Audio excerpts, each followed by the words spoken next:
Before we jump into the story of the Kansas City Three and what happened to these three gentlemen, I want the people who haven't heard or maybe are new to this story, I'm going to roll the details on what happened. People in a quiet KCMO neighborhood are stunned after three bodies are found in the backyard of a home.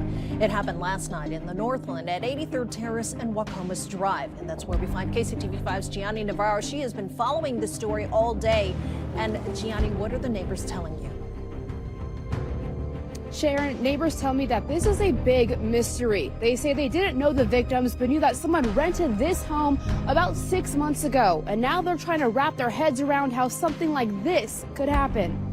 What started as a simple get-together to watch a football game turned into a heartbreaking mystery that shook the community. The night began just like any other. The friends gathered at Jordan Willis's house to cheer for the Kansas City Chiefs. Little did they know this ordinary night would become a tragedy. As the night went on, the temperature dropped really low. The next day, one of the men's fiancés went to check on him and found something terrible.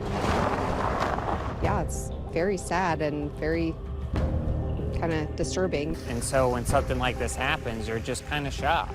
In this Northland neighborhood, reaction was the same. I saw they were putting police tape up. It was around 10 o'clock Tuesday night. Neighbors started to notice flashing lights and police outside their homes. At the address they surrounded, 3 people dead. Tamara Ziegler has lived in the Cove subdivision for 13 years. She says she looked out her window and was worried after seeing 6 police cars lining the streets. So I just came out, all the police were out here, so I just came out and asked if there was anything we should be concerned about. And he said no. They were investigating a body found, but there was no concern to any neighbors. Now they say it's not quite the next day because it was 8:51 p.m. She called 911 and the police came, confirming 1 body. But the shock didn't end there. More lifeless bodies were discovered in the backyard.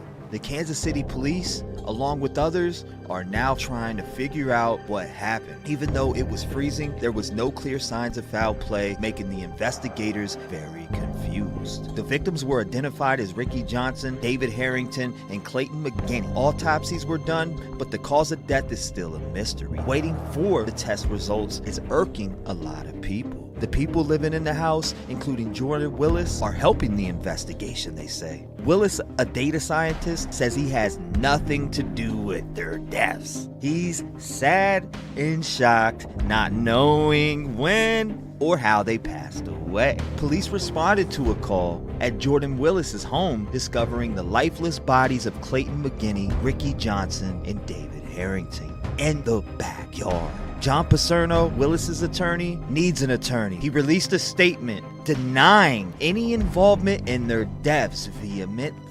Paserno, Jordan had absolutely nothing to do with their deaths. He does not know the timing or manner of their deaths, nor does he know how or when they exited his house. The situation has sparked a nationwide interest, with amateur detectives speculating on social media, including me. Police are awaiting the medical examiner's findings to determine the cause of death, emphasizing that foul play is not likely. Yet, this open investigation leaves many questions for the families of the deceased. Alan McGinney, Clayton's cousin, expresses shock, confusion, and devastation over his cousin's death. Alan McGinney, I think the situation was strange. It just hasn't really set in yet.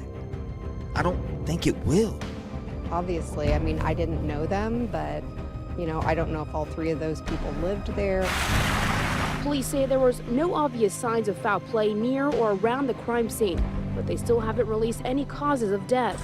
Meanwhile, neighbors we spoke with say they never noticed any strange or suspicious activity happening at the home or anywhere in the neighborhood.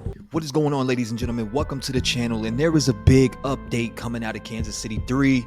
Or, the case Kansas City 3. You guys know that we covered that here extensively.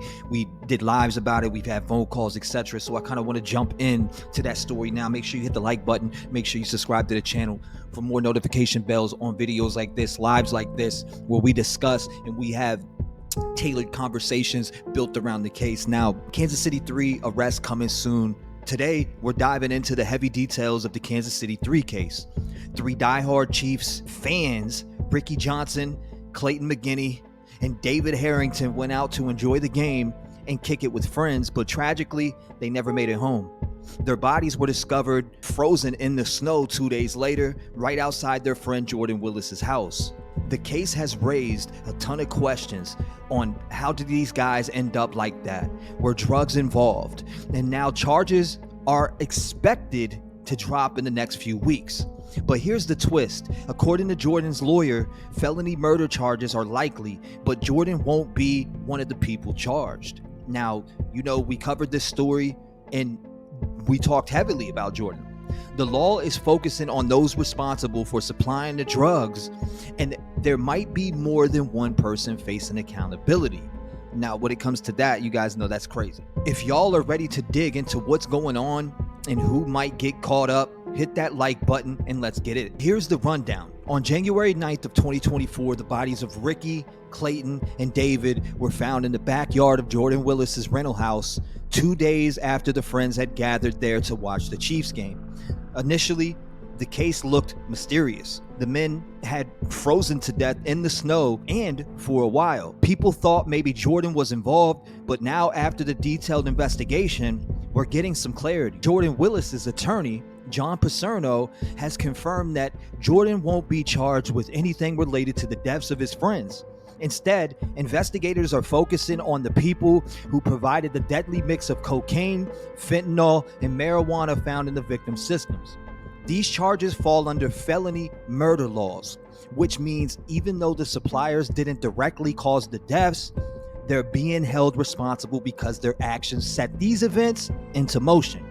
The police have been methodical. Now, Jordan Willis they're saying that he's cooperated fully and he has handed over his phones and even voluntary DNA samples to the investigators. They've been piecing things together for months, and now it looks like we're just weeks away from arrests being made. Now, let me give you some context and some personal connection here, because I want you guys, to be reminded of what this case is about. This case is a tragedy and a wake-up call. These three men were just having a good time with friends, and now their families are left mourning. It's a harsh reminder that drug use can lead to deadly outcomes, whether intentional or accidental. In this case, fentanyl was the big factor, and y'all already know how dangerous that stuff is. Here's the kicker. No one expected their night of football and fun to end in tragedy. These guys didn't think they were signing up for their last night on earth, and that's a message I want to leave with y'all. With this stuff is no joke, okay? Whether you're the one using or the one supplying, there are consequences that ripple far beyond just one bad night. We cover stories like this on this channel, not just to inform y'all, but to keep it real with y'all. Rev Gang isn't just a community, it's a family, and we look out for each other by staying informed and making better decisions. So what's next, y'all? Within the next 2 or 3 weeks, prosecutors are expected to file charges, and legal experts say multiple individuals may be implicated, but not Jordan Willis. That's crazy. These felony murder charges will target those involved in the drug supply chain and the ones who introduced the substances that contributed to the deaths of these three men. This investigation is a reminder of how far-reaching the consequences of drugs can be. Now, whether you're the one taking them, supplying them, lives are on the line, and the law is starting to reflect that. Rev Gang, that's the latest on the Kansas City 3 case.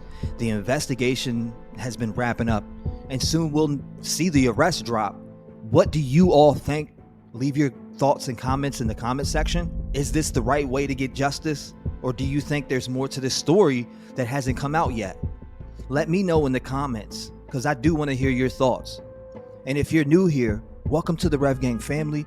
Don't forget to hit that subscribe button to stay updated on a lot of these true crime stories that we cover here, just like this one. And if this video gave you some insight, smash the like button and share it with someone who needs to hear it. Stay safe out there, Rev Gang. Until next time, it's your boy T-REV 757, and I'll catch you on the next one. Love and light.